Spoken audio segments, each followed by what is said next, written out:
Alright, I don't know if anybody's going to show up, but I'm going to go ahead and record this and people can watch it later.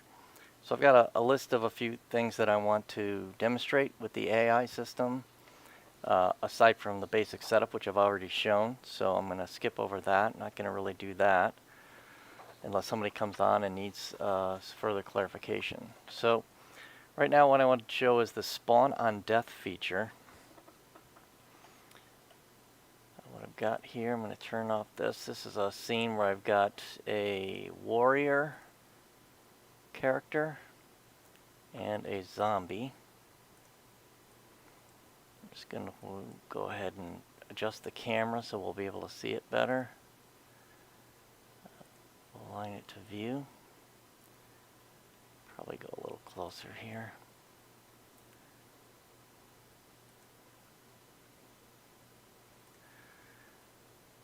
Alright. Alright, so when we play this, we're going to get the warrior should attack the zombie and kill him, but nothing else will happen.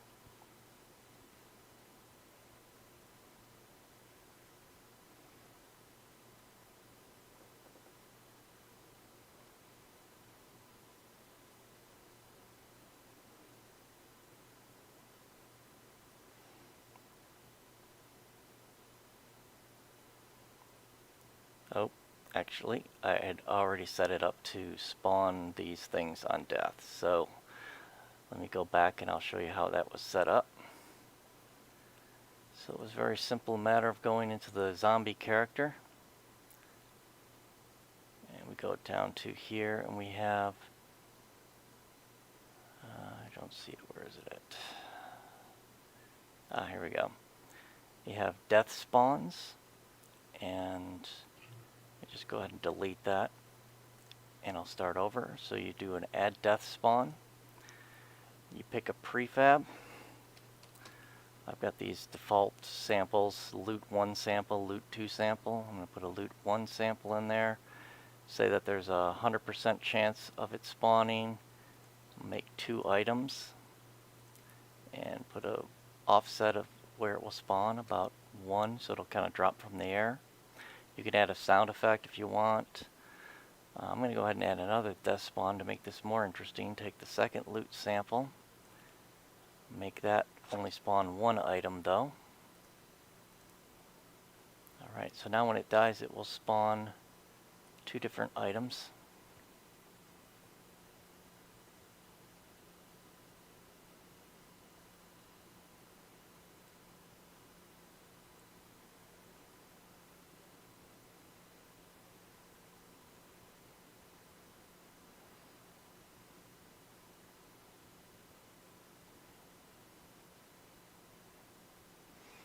There we go, we got 2 of the green and 1 of the orange.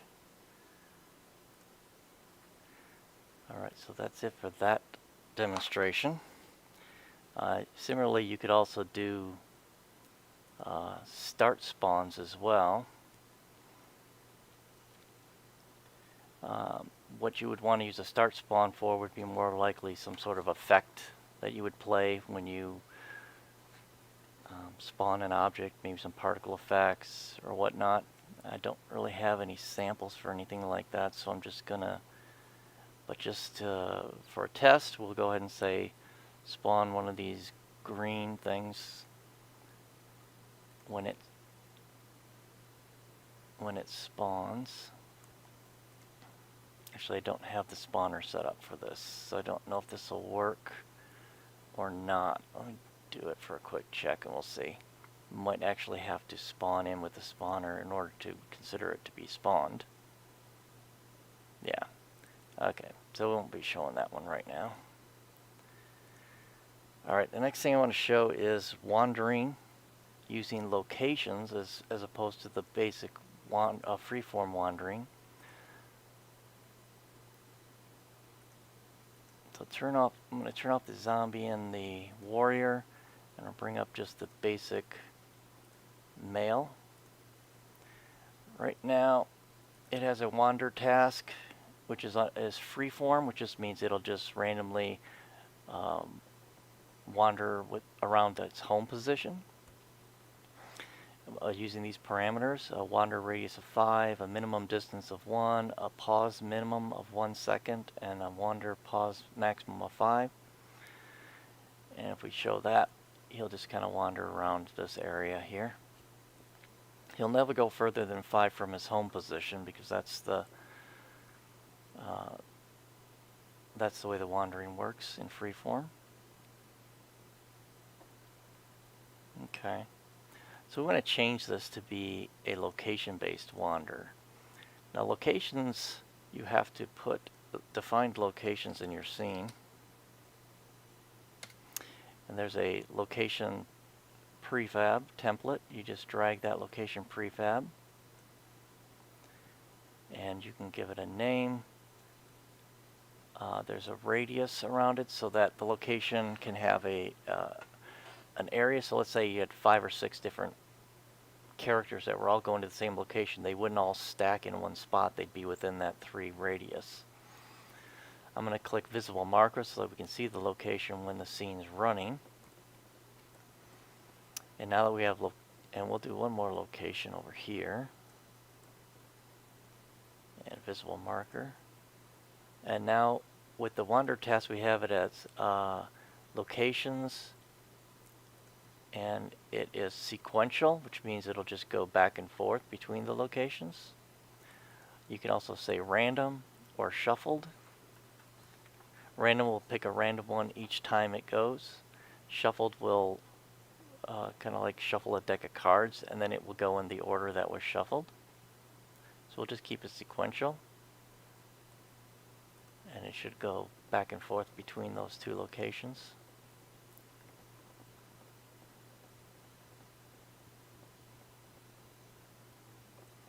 Remember, it's got that radius of 3, so it will go anywhere within 3, and it just went to the same location. And then to the other one. All right. Now let's do waypoints. I'm going to turn these locations off. I've got 3 waypoints I created already. They're just little cylinders that I scaled just so we can have a visual reference. We need to change this to waypoints.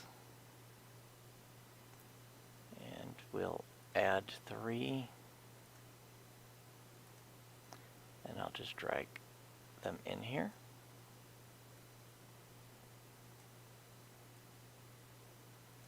Again, you can set these sequential and looping parameter as well, or it could be random or shuffled.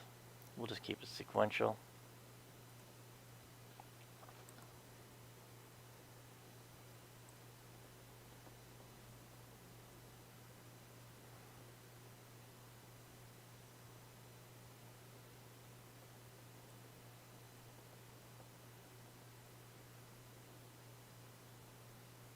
And it loops, so it will continue to go back in the same sequence.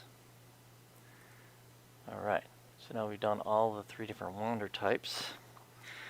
Now I would like to show, actually, there was one thing I did want to show on locations again. I forgot. There's a special feature. We're going to add another location. First of all, I'm going to change these so their radius is only 1, because I want them to be a tighter area.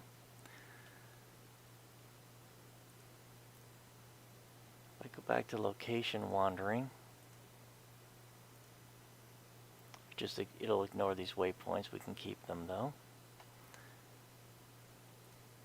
Let's just run that initially and see. Whoops, I forgot to put the visible marker on the new one. Alright, there we go.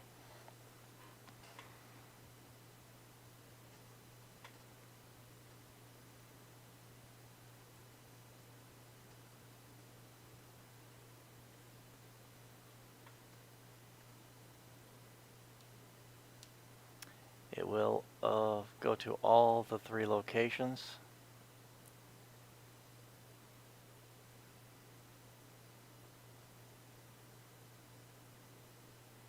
Actually, I'm not getting the third location. Not sure why.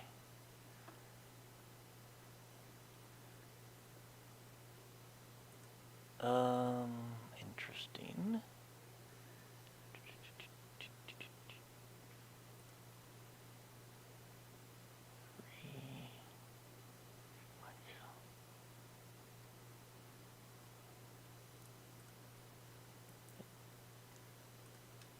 Let's delete these and start over. I'm not sure what's going on. Let's try 1, 2, 3. Radius of 1. Visible marker.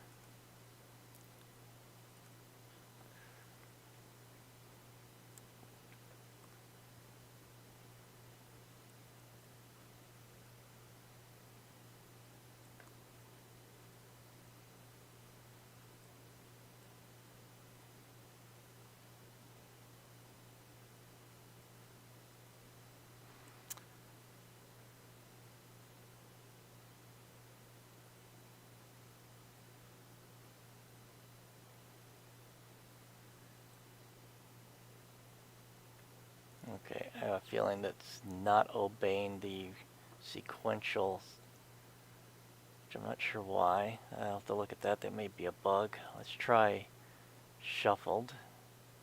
Let's see if that's working. If not, I'll have to skip this demo and look at a bug, as it should have done that.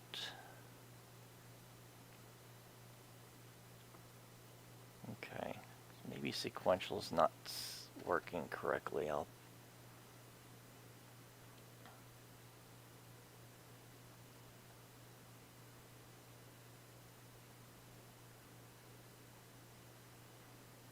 We should get to the last one now.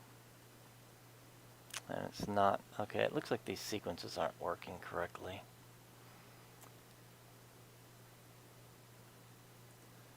Alright, I'll have to look at that. I'm not sure what happened there. What I did want to show was that if you can have a filter here, for instance, I could say that this was location city, and this one's location city, but this one is not.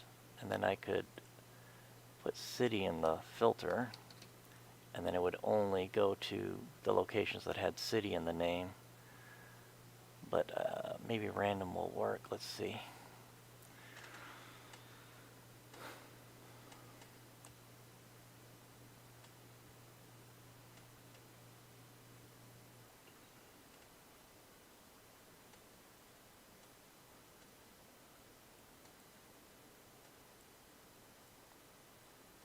Yeah, I think it's just, this is definitely broken. Pretty sure it will definitely not go to this one here, but it seems to be revisiting the same ones when it shouldn't be. Actually, with random, that could happen, because it could pick the same one. Alright, at least the filter's is working. It will never go to this one. And I know that's good. Alright, so I'll look at that other bug. Let's close this out now and go to the next feature that I want to show.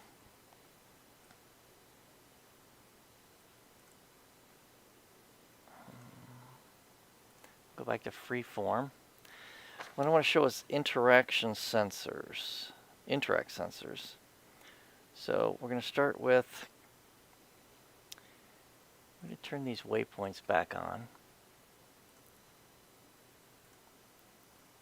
And I'm actually going to go back to waypoints again.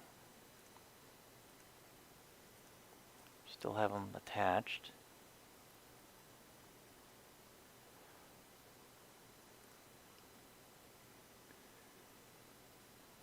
First thing though, we want to go to interact. There's an interact prefab.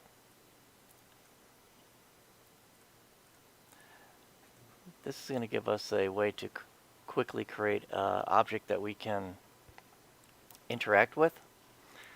And what I'm going to do is set up these cylinders as if they are light poles. And when the AI gets to them, it'll do an interaction. And then it will, the light will turn on. So I'm going to make this, unpack this prefab so we can play with it. What I'm going to do is create, let's see, what do we want to do? Interact. We'll put this, we're going to change these and call these lamp.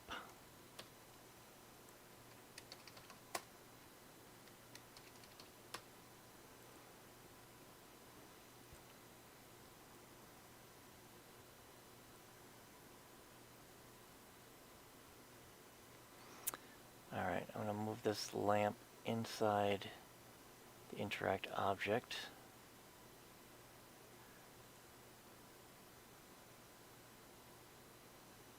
And we'll go ahead and zero this out.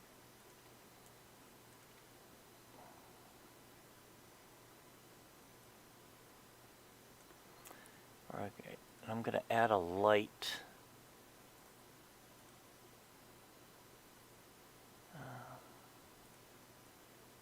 I'm going to add a light object. And we're going to put it up here near the top. Give it a little bit of color.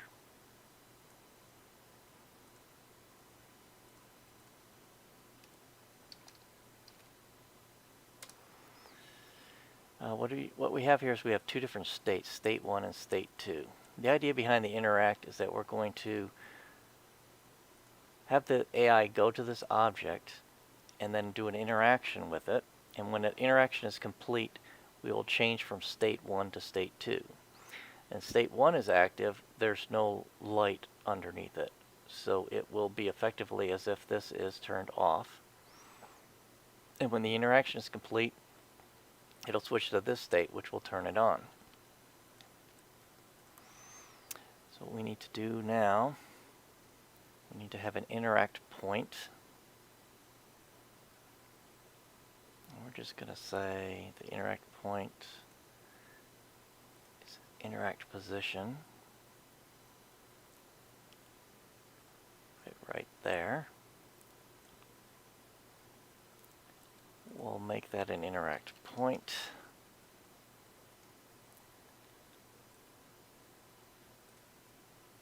And we'll drag that into the interact point. This is still a work in progress because there's going to be the capability of having multiple interact points where, say, multiple AI can interact at the same time. For instance, if there's a bench you can sit down on, there might be 3 places you can sit. Alright, so the information I talked about before is we have these states. We have the default state is state 1, the complete state is state 2, so when it's done interacting it'll switch to state 2. The only other thing we want to do is we need an animation sequence for the interaction. And I do believe I have something that might work with Mixamo. Let's see, we have a pick fruit, I think, which is, oops, where is it? Pick fruit. It just looks like he's kind of doing something. Oh, maybe that's not a good one.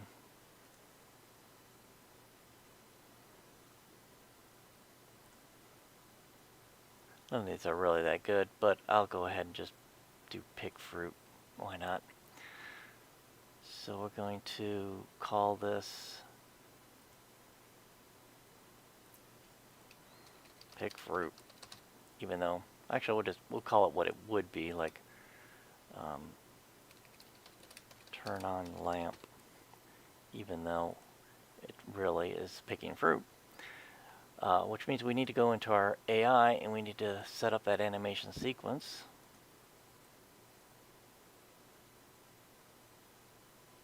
And what did we call it again? We said turn on lamp. So we're going to add another sequence. I already have one here for another example. This one we're going to call turn on lamp. We add a clip.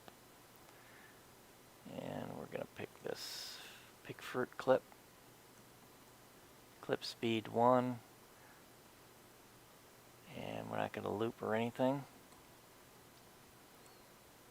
Okay, so let's see if we've got everything set up here. We've got interact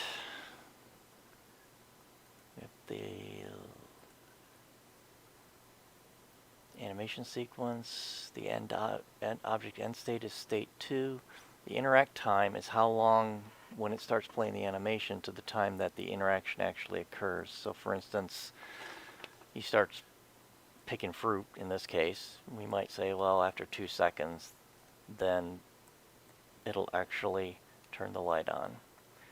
Orient at destination is kind of to try and precisely match a location and an orientation. We're just going to turn that off for the interaction. I think that's everything. If not, we can always fix it. We do have to add an interact sensor though. So let's go into Solink Editor and the Manager, and we have interactable names. I created one called Cube already, which is for another test I'm going to show where he's going to pick up an object. This we're going to call Lamp. Okay, so we have that, and then the AI, we want to add a sensor. Sensor range, if he's within that range of it and he sees it, he'll decide maybe to interact or not. And we're going to add the lamp, and we're going to say 100% chance that he's going to interact with it. You could change that and say, well, maybe he only interacts, 30% of the time or whatnot. Okay, let's just see if this even has a chance of working here.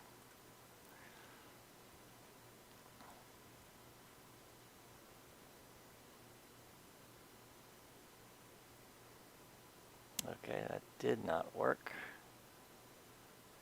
I'm not sure why not.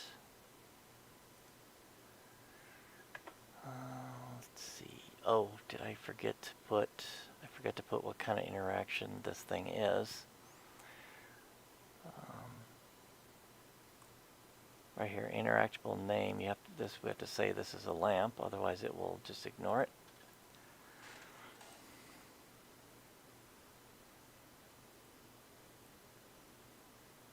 Nope, and there he turned on the light. Yeah, he's picking fruit, but hey.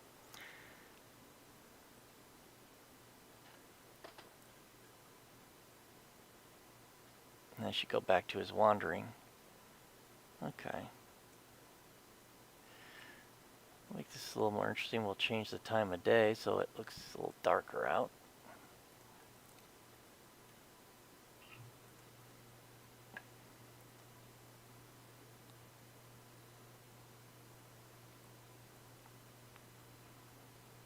And there you have it. Now we could put that we could duplicate this to all of these, and then he would go along and turn the lights on. So he could be the character that's going through the town and turning all the lights on. To make it really interesting, you could actually have the character carrying a torch with fire, and then his interaction animation could be to hold out the torch to the object, and then when it touches, it would turn on the fire and the light, and he would move on.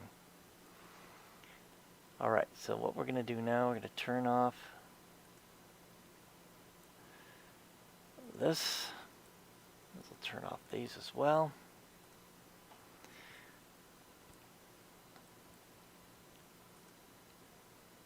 I'm going to create another interact.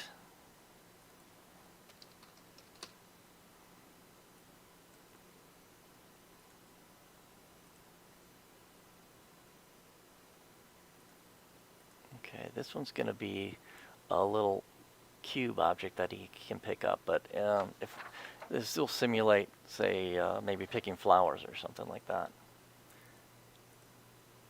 So let's create a cube. Let's put it under state 1. I'll reset the values here to 0, 0. I don't want it this big either. Make it 0.2.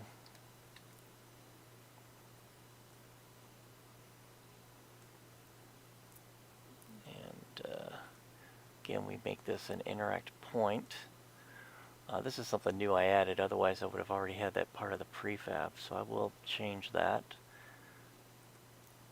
This one I already set up the cube interact type, so we can just make this a cube. We don't want to do this oriented destination thing either.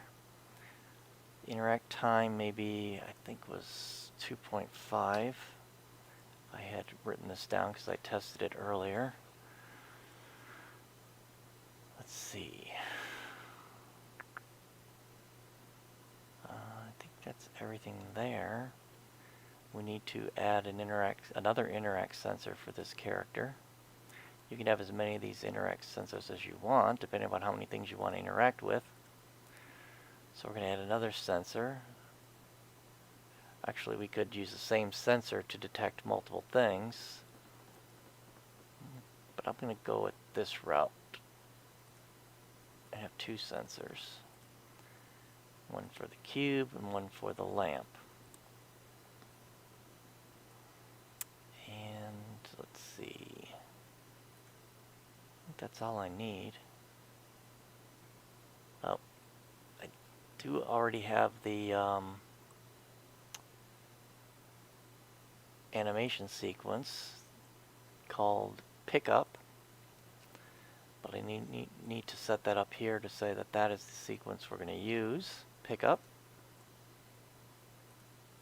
I think that's all we need to see if it'll work.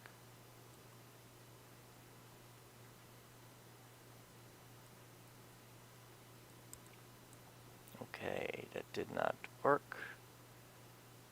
I must have missed something. Let me make it a little lighter out. Okay, what did we do? We made interact. Did I do the type? I made it a cube. Oh, I forgot to set the interact point. So I gotta drag that in there. I think that's what was wrong, but we'll see.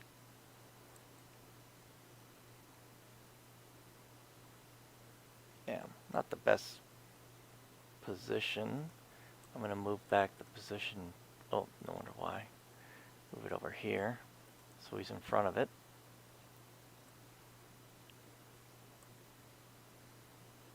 Okay. Sometimes this doesn't work as well as I'd like.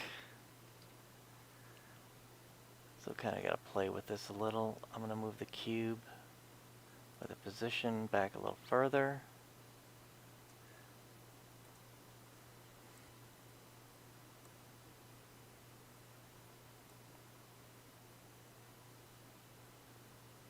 All right.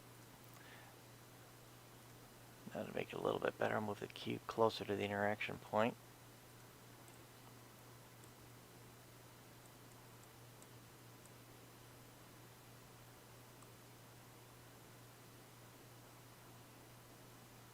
And there you have it.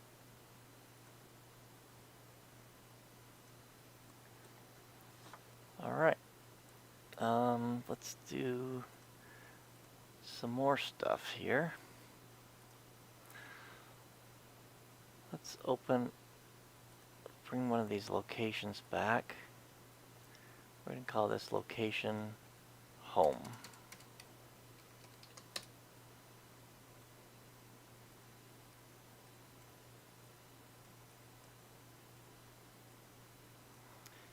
Let's open the next one. Make this location field.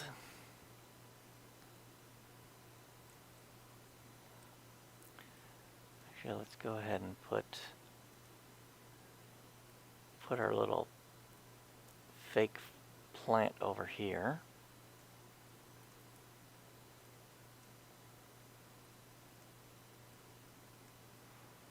Okay.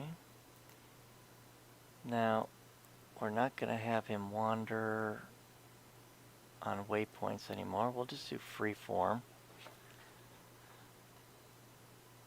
but we're going to actually give him a schedule that's more complicated. So what I'll have him do is at a certain time of day, we'll have him go to the field, and then we'll see that he'll pick a plant while he's there. And then at a later time of day, we'll have him go back home, which would be over here. So one thing you have to do, I'm going to unpack this prefab in order to do this. Where's it at? There it is. Right now, adding tasks and task lists to the scheduler is a lot of manual process right now, but it will be simplified in the future. So we need to go to our task scheduler. Now we do have this wander task, and we have let's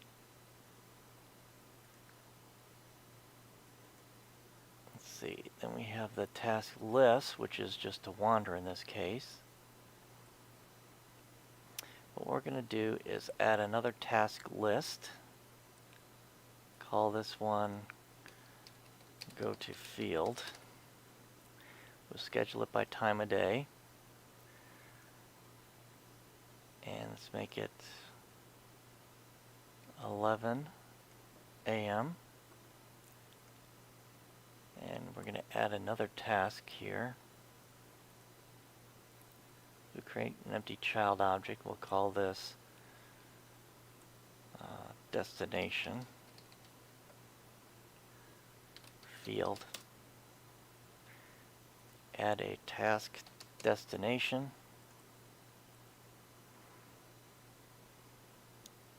And we're just going to drag in the field object itself. Now in the future, you'll be able to specify destination by the name of a location, not just a transform. But right now, it just works on transforms. So now we can go back to that scheduler.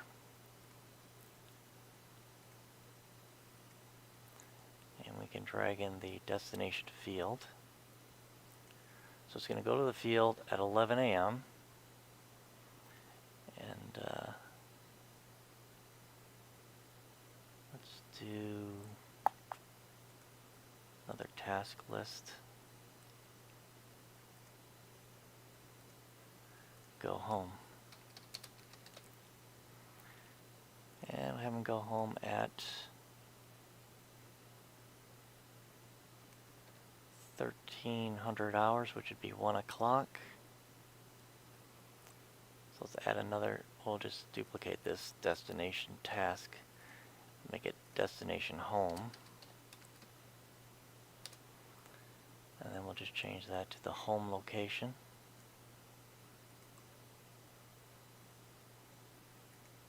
And go home will be destination home. Okay, now if I did this right, he'll wander a little bit, and then at 11 he'll go to the field. He'll see this plant to pick, he'll pick it, and then at 1 o'clock he'll go home. And I have not actually done these in a while, so hopefully I haven't broken anything. Let's see, what time are we starting the game at? Well, we want to start at, let's make it 10. And let's not make this quite as long. Hopefully the time will go at a decent pace. Let's take a look. Oh, you know, I may have put him too close to this. He might just go over there if he senses that. Hopefully it's further than 10 away. But if he does get within range of that, he'll decide to just go there and pick it before his scheduled time. Alright, but it looks good. 10:45, 10:48. When it gets to 11, he should go that to the field. So I think we got this set up good. Okay, he's not going to the field. Oh, there he goes. And now he's going to see the fruit and go, oh, I think I want to pick that.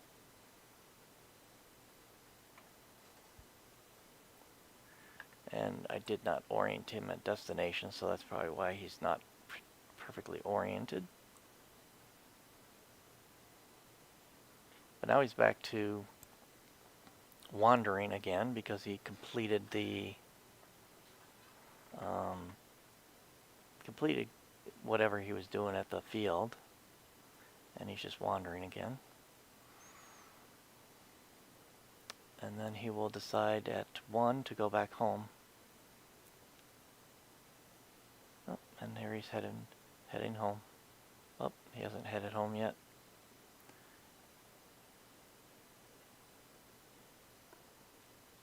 I don't know why he's not heading home yet. Could be a bug. Looks like I got an error here.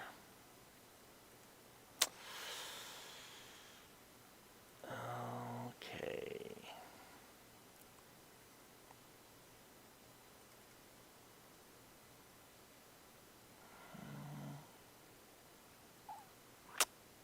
Oh, I see. Yep, I definitely had a bug when I changed up my system. Don't know. Alright, I'm going to stop there. I'll have to look at that. I think it just generally gives a better idea of some of the stuff you can do right now, and clearly shows that this is still alpha and we have a ways to go. So I'm going to stop it there, and maybe people can watch this later and get some good ideas.